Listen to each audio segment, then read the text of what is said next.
What's poppin' T Squad? It's your girl Keisha, and today I'm with my highly anticipated top 15, not 10, my top 15 books of 2019. There were just too many books for me to choose from.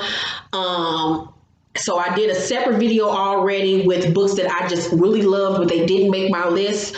So check that video out. I'll link it down here in the description box. But as far as my top books of 2019, there was just too many books for me to narrow it down to just 10. So I'm doing 15 this year. You all always go and check out the authors that I suggest to you guys, and you've hit me back with feedback saying you love these authors, so make sure to support them and check out their work. Shout out to all the authors that made my list this year. You all have done a wonderful job perfecting your craft. So let's get into my top 15 list.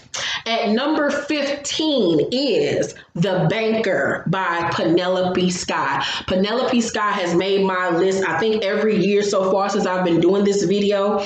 And this year she did not disappoint. You know, she drops numerous books throughout the year. And this particular series, it was the Banker series. The description is, they've taken my father. They'll take me next unless I comply with their demands. Taking down the most powerful man in Italy, Cato Marino. The man is accompanied by his security team everywhere he goes. His fortress in Tuscany is impenetrable. He's the most paranoid man in the country, and there's no possibility I'll be able to take him down alone. If I want to save my father, I only have one option. I get into Cato's bed and stay there. This book came out January 22nd of this year, and I fell in love with this series. I fell in love with Cato, child. It was so freaking good. If you like sex, if you like intrigue, if you like powerful alpha males, this is the series for you. It's so good. So make sure you check out The Banker by Penelope Skye. Number 14 on my list is You Set My Soul on Fire by Nick Larks. Hope I'm pronouncing her last name correctly. I found out about this author this year. I saw a post on her publisher Jessica, I think her name is Watkins page, and I read a synopsis of one of her other book series, and I was like, okay, I'm gonna check her out. And I read her one of her other series, and I fell in love with her writing style. She's from the Midwest. I love supporting my Midwest author because, you know, I'm from the Midwest, and I literally binge read her whole entire catalog within like a week or so. And this particular series, the You Set My Soul on Fire series, really stood out to me. I love this particular book series. The synopsis is, it's always hard to say goodbye to the love of your life. Erin knows this best. The love she has for Santonio Tone Morris is indescribable, irrevocable. However, how much can a person take before enough is just too much? She feels as though their entire relationship has been based upon lies and his constant deceit. The trust she once had is now broken, but the bond is stronger thanks to the two baby girls they share. Confused and completely unsure of what she should do, Erin decides the first step to getting her happiness back is putting herself first. Santonio is every woman's sweetest dream and most men's biggest nightmare. At the head of one of the biggest crime families in the U.S., he's completely dedicated to the money hustle and grind. However, his obdurate ways have pushed the most important person in his life away. Him not being able to let go of Erin seems to always put her in uncompromising positions. This leaves Santonio conflicted on whether he should continue to pursue a relationship or give up and give Erin the peace of mind he knows she deserves. Though tears are the norm and fights are nonstop, making up is second nature. The fire in this couple never-ending love can't be extinguished. This series, like I said, was so good. Santonio is the ultimate alpha male. He was so sexy. He was thugged out. He was controlling. He was inconsiderate. He was selfish, but he was giving at the same time. And I really love Erin's character because she was strong. She had a mind of her own. She didn't have no problem putting you in check. She was a good mother. But she was just, you know, in a fucked up situation with a man that she loves and has children with. But, you know, it's like that sometimes in crazy relationships. You have to go through things to get it right. And this series really stuck out to me. I love Nick Lark's writing style. She's funny. She's hip. So she's a budding author on the rise. Check her out. Number 13 on my list is Mercy B's Give Her Love, Give Her Power. This is a short stories of hers. This year, she's really only dropped short stories. She just gave birth to her baby girl, who was so beautiful, by the way. But she still was putting out, projects for her readers this year. She wanted to give us something, and I really love Give Her Love, Give Her Power. Like I said, it was a short story, and I normally don't like to read short stories, but she's one author that I will sit down and read because I know I'm going to get something fulfilling and good. And this one did not disappoint. It hit you right in the heart, it hit you right in the gut. It was a beautifully written love story. Number 12 on my list is a book that I have seen, 50 million times on Amazon, but I have bypassed it I don't know how many times, and it was because of the cover. I'm not going to even lie, it's because it's a very throwback old cover. And so I just didn't know. But the book has, I don't know how many reviews. It has 4.5 stars. And what made me read it is when Love Bellman suggested that to her readers that they check out the series. So I was like, if Love Bellman loves it, I know it's good. And I'm so mad at myself that it took me so long to finally read Sienna Mink's Destino, a Mafia Romance, the Battaglia Mafia series, book 1. This is, I think, a 10-part series. I'm halfway through the entire series, but I'm not done. But Destino was so freaking good. It's an interracial love story with a Black female designer from the United States that moves to, I believe, Italy, somewhere in Italy, if I'm not mistaken. And she meets and falls in love with Don of a mafia family. And their love story was just one for the books. He's an alpha male. He's controlling. He's dominating. He's sexy. He can fuck. He kills. He's charming. He's everything. He's brooding. And she's this beautiful, stylish Black woman who just captures his heart from page 1 when they meet. Sienna Minks really can pen a story. She really delves into the mafia lifestyle. I mean, she has it down packed. You're going to get a meaty, long book with her. And this series did not disappoint. This series inspired me to create my own. I've already had my own mafia series, but to further delve into it, check out Destino by Sienna Minks. It's everything. Number 11 is by Miss Candace. It's her Married to the Connect 5. This is the last book in this series.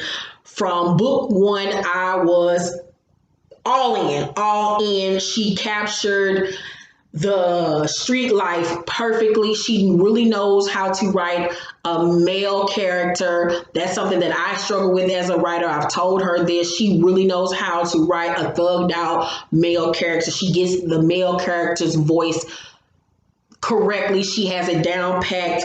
This series, Married to the Connect, is a 5-part series, meticulously focusing on the trials and tribulations of Quentin and Simone. They suffer through on the trials and tribulations Quentin and Simone suffer through as the ruthless and ambitious Quentin King makes his way to the top of the throne in a very competitive drug game. When it's all said and done, will Quentin lose it all in pursuit of what some would call a dead-end job, or will he accomplish his lifelong goal of making the Kings the first Black mafia family? More importantly, will he run the game with his queen on the side of him, or has Simone had enough? Miss Candace wrapped this series up beautifully. She was a little nervous about it. We had a discussion about it, but like I told her, girl, you got this. And she did not disappoint with how she wrapped everything up. This is one of her best series. I've pretty much read her entire catalog at this point, and this by far is my favorite out of everything that she has written. She's a wonderful writer. I cannot wait to see where her career is going to take her and how she's going to continue to grow as an author and as a publisher. So shout out to her. Married to the Connect 5 was a bomb-ass book this year. I remember at certain points tearing up, crying, being emotional because I was really connected to Quentin and Simone's character. You were rooting for them. Sometimes I was like, fuck Quentin. Sometimes I was like, fuck Simone. You really get into it. All right, y'all, we're in the top 10 part of this video. At number 10, we have B. Daniels' Prisoner. B. Daniels is a new author. This is only her second novel. Now, the only thing I got with B. Daniels is you cannot find her on social media, which I find to be just mind-boggling, girl. Like, you got to promote yourself. You got to let people know who you is. If you don't even want to show yourself, at least promote your books, child. So if anybody out there know B. Daniels, like, tell her she needs to get on social media and promote her goddamn books, because I just so happened to stumble upon her stuff, and that's how I found out who she was. But her second novel that she released this year was called Prisoner, a dark mafia romance, the Blood War series, book 2. This book was so good. And the synopsis goes, Evelyn Jones is an aspiring fashion designer and assistant to famous fashion designer Marcos Ramos. When Marcos decides to go back to his homeland in Greece, opening a boutique in the city and preparing for a fashion show for his spring collection, the ever-loyal Evelyn follows him there, not knowing that she's not only following him to a new country, but also into the underground mafia world of Greece. Now that Pierce's older brother, Eris, chose to give up his spot because he fell in love with an American, Pierce finally has the opportunity to prove to his father why he is worthy of being the son to take over their family business. In order to do that, he must get engaged to his longtime lover, Tatiana Petrovsky, and also complete the other task his father has given him, including the task of dealing with fashion designer Marco Ramos, who owes his father money. When Marcos doesn't pay back the money he owes, Pierce lets his anger get the best of him, bashing Marcos into a coma. With the looming fashion show and the need to complete his father's task by getting him the money he is owed from Marcos, Pierce decides to kidnap Marco's assistants and force her to finish the rest of the designs for the show. And that's how their love story begins. This is an interracial love story taking place in Greece, honey. It is sexy. The sex scenes is off the chain, child. Pierce is another alpha male. As you can see, I love alpha male stories. He was a dickhead. He was an asshole sometimes, the way that he treated Evelyn in the beginning, because Evelyn is homely. She's not, flamboyant. She's like always playing the background. She's very meek.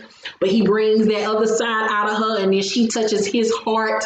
It's a very dope storyline. Like I said, it has the mafia background to it. It has the fashion to it. It has the sex. It has the intrigue. It has the drama. At number 9 is Alexandra House's Set.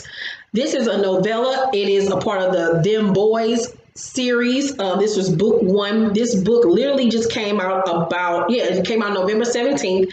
And the synopsis is: a chance encounter and one night of passion leads to a mutually beneficial arrangement for two souls from different worlds. When love creeps into the equation, neither is sure how to feel or what to do. The only thing either is certain of is their need for each other. Set is book 1 of Them Boys novella series. This novella includes strong sexual content and profanity. And even though it was a novella, which I really don't like to read, this book gave you everything that you wanted. It was sexy.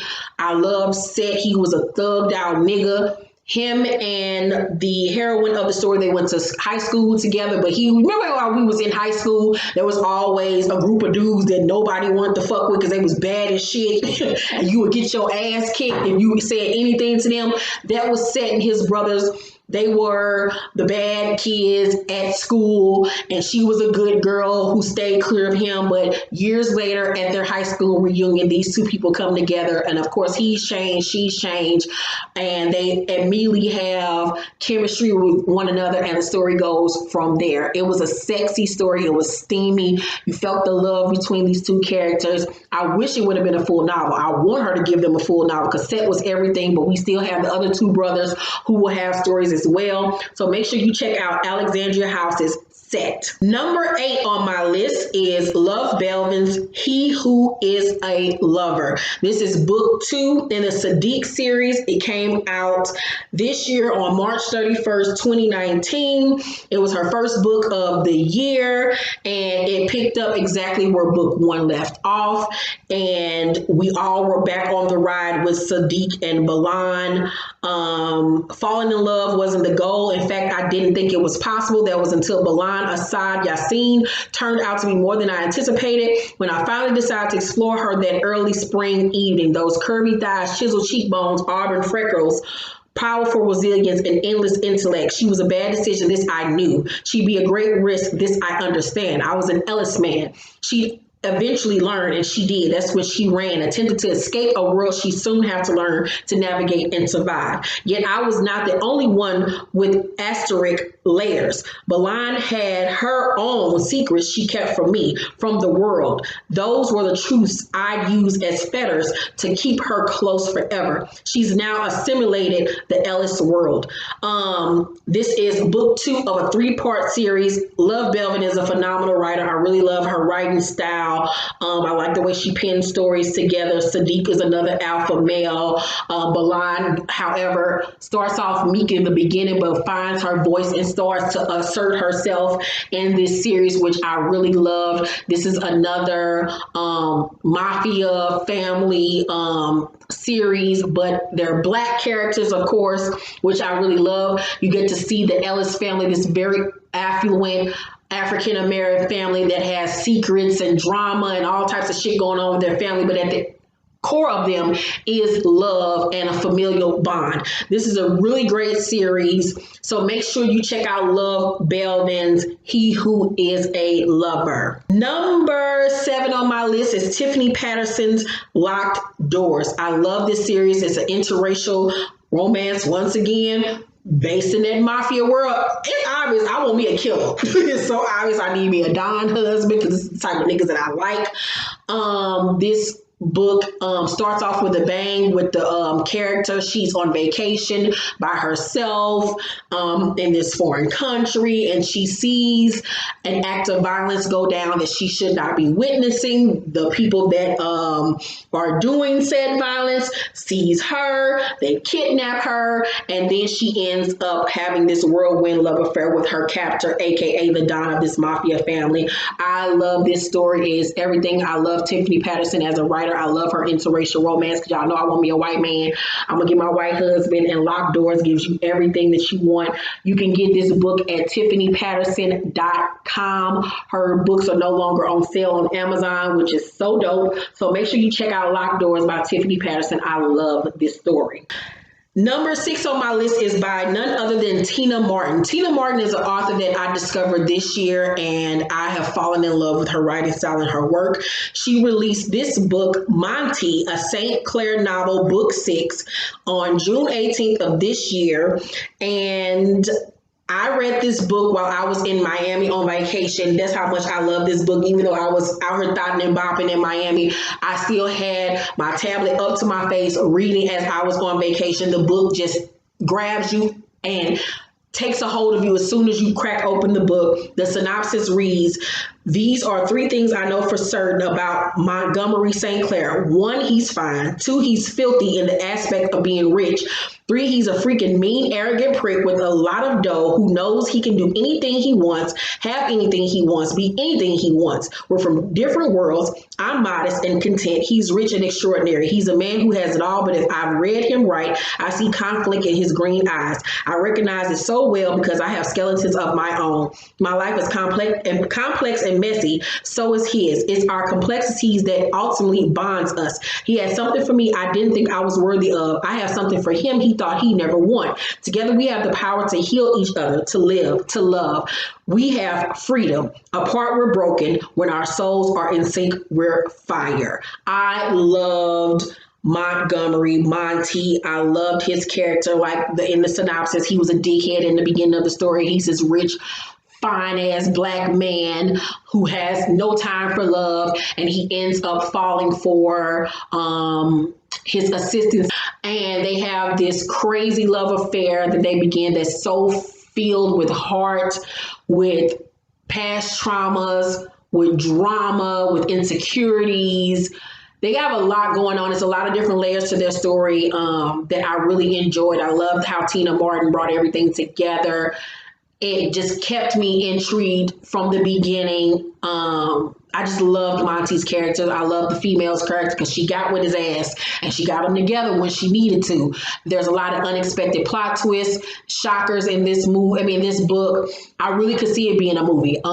So if you've never read Tina Martin's novels, check out Monty. Number 5 on my list. This was a surprise book that we did not see coming for Christmas, and it's by none other than my homegirl, Ashley Antoinette. It's her Christmas with the Okrafors, an Ethic Holiday edition. We did not know this book was coming. It was a quick little novella for the holidays, and it did not disappoint. The book is based on her famous Ethics series. It picks off where Ethics 6 leaves off. Everybody's back. And this book is a book that you should read before you read her next series, Butterfly, which drops in January. So please read Christmas with the Okrafors, because it's a lot of little pieces of the puzzle that leads right into Butterfly, which drops next month. I laughed, I cried, I swooned, like I literally cried. I was so mad at Ashley for just making me bawl right before Christmas. Y'all know I love Ashley, not only as a friend and as somebody that I came up in the industry with, but I love her writing style. I love the way her mind thinks. I love the way she pieces storylines together. I love the way she writes her characters. I love their dialogue. I love everything that she does. She's someone that I look up to in this industry. Not only as, like I said, a peer, but as a businesswoman. And this story was it was a phenomenally written, great Christmas story. It's one of the best Christmas stories that I've ever read. And I don't even typically like Christmas stories and stuff like that, but this one, it did not disappoint. And number 4 on my list is none other than Ashley Antoinette again. I'm sorry, my girl was on a winning streak this year. She dropped numerous books and they all were bangers.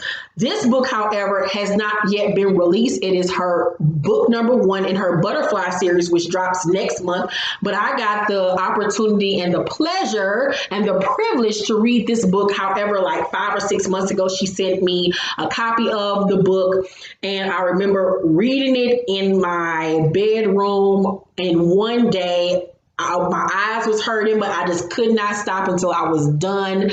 This series is based upon her Morgan character. It picks up where her story left off. You get to see her journey with her drama that she got going on in her life. We all know Messiah and Morgan and Issa and Ari, everybody's back. There's a lot of secrets that have to be revealed. New love, old love, there's drama, there's dancing, there's sex, there's all of that good shit. It gives you the right amount of hood, it gives you the right amount of heart. This story was bomb as fuck. I can't wait to read the rest of this series. So get ready to read Butterfly when it drops next month. You will not be disappointed. Number 3 on my list is by my girl, Casey Mills. It's her Valentine's Day book, Heart So Reckless. This book it was so freaking good to me. This was her Valentine's Day novella, and the synopsis is Redmond Stokes is a man about his money, raised by the streets. He's a natural-born hustler who plans to secure every dollar that he can get his hands on. That doesn't leave room for much else except the streets. Payson Cross is the epitome of a strong, successful Black woman. She has worked hard to make a name for herself with a career that allows her the finer things in life, excluding the love and affection of a man who truly knows her worth. When fate intervenes, Red and Payson share one night that changes both of their lives. The burning question is, will that change be for the better or worse? That can't be determined until that one night ends and the reality begins. All is fair in love and war until one battle of the heart ignites a war in your soul, making it a lot harder to simply just surrender to love. Like I said, this is her Valentine's Day novella. I read it in one setting, and I love the way Casey penned this story about two people that share one night with each other that is filled with so much love and so much passion and so much discovery between these two characters. I mean, she captured so much emotion in such a short story and in such a small window of time between these two characters. I wanted to be Payson. I wanted to be loved on and enthralled and touched and all that stuff that Red gave her in one night. They had so much pleasure and passion. And like I said, discovery and love and affection between these two characters that just met, but they just had one night only. And it was just everything. I reached out to her immediately after I read it, and I was like, this is some of your best work, girl. Like, it was so good. Like, I wish I had a one night like that, child, that led to something beautiful. All right, you guys, we're at the top 2 books of 2019. All right, number 2 for me was actually number 1 for a majority of this year until number 1 came and knocked it out of its spot.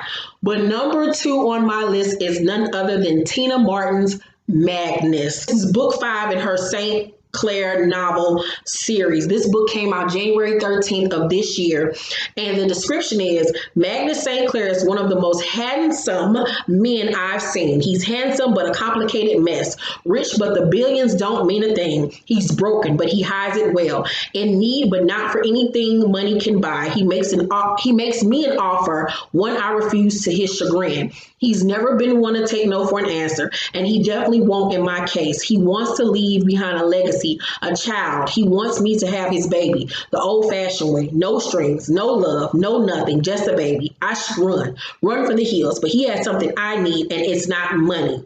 Magnus is a heartwarming, edge-of-your-seat suspense about love and grief and how 2 broken people find their way with love.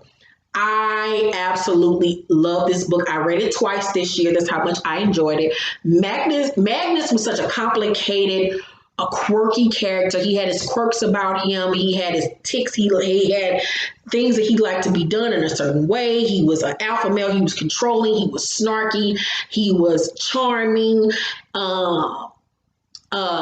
He had his little comebacks, and the female character in the story,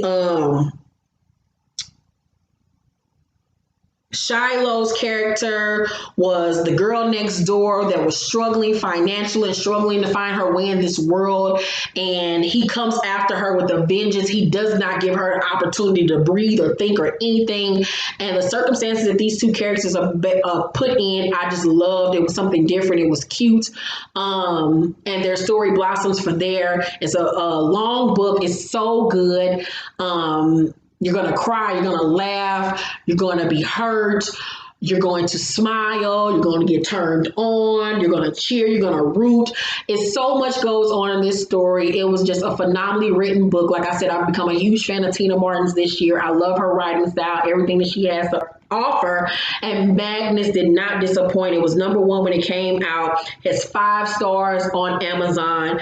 The cover was everything. It's just a really good story about loss and finding love again and letting yourself go and opening yourself up to love and finding yourself as a woman and who you are. And for his character, he has to learn how to loosen up and allow people into his life and in his circle. It's such a good book. Make sure you check out Magnus. It was awesome.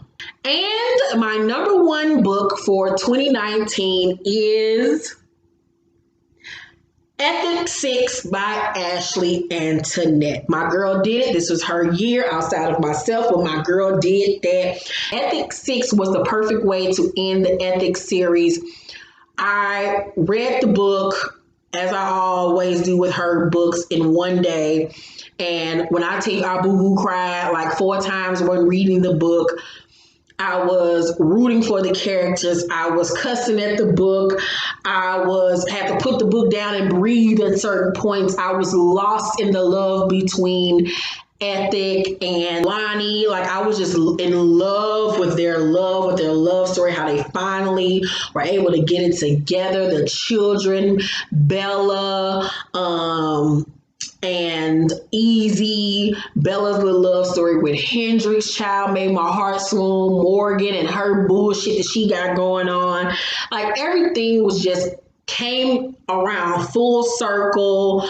The drama was just enough. The love was just enough. The doubt was just enough. The emotions were just enough. The arguments were just, everything was just seamlessly done perfectly.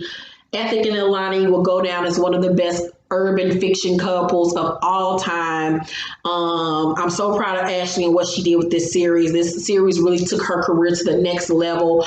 And Ethic, it just did it for me. It just really did it for me. It's not something I'm gonna be able to read a whole lot because I ain't got time to be crying all the time. But child, it was just so good. I really pray to God that this series for her becomes a television series. I can really see it being on HBO or Stars or something like that with the perfect cast. This could be a show that just blows every other television show out the water. So shout out to Ashley. Can't wait to see what she has in store for us in 2020 with the Butterfly series. If you have never checked out any of my novels, this year I dropped Dream, which was my first book in the Dream series. I dropped Beast Mode and Sicko Mode, which is a part of my Cam and Gray series.